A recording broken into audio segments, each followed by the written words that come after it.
Have you ever wondered if there is any situation too hopeless for God? In today's Bible story, we will witness one of the greatest miracles ever performed by Jesus, the raising of Lazarus from the dead.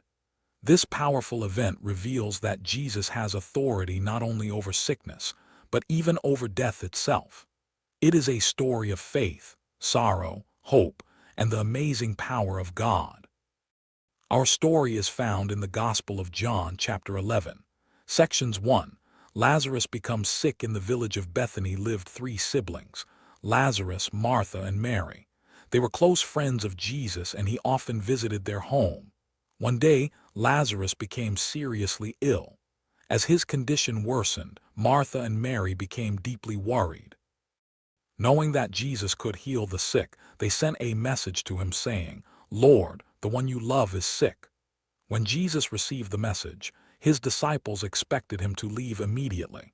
But surprisingly, Jesus said, "This sickness will not end in death.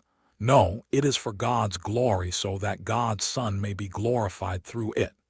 Yet Jesus remained where he was for 2 more days. Section 2.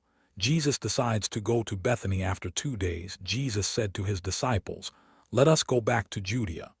The disciples were concerned because religious leaders there had recently tried to stone Jesus, but Jesus replied that he must do the work of his Father.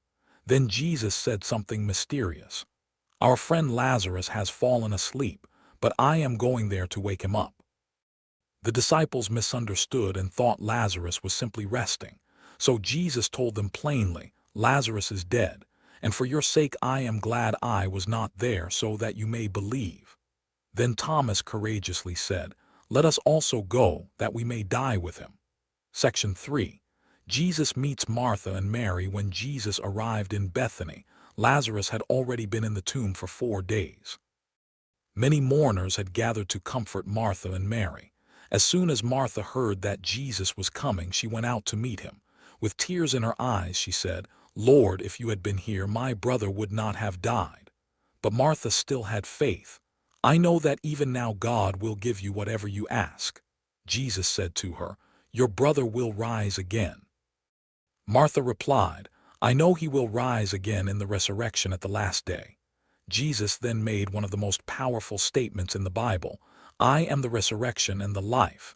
The one who believes in me will live even though they die." Soon Mary came to Jesus, weeping. Seeing her sorrow and the grief of the people, Jesus was deeply moved. Then in the shortest verse in the Bible we read, Jesus wept. Even the Son of God shared in the pain of human suffering.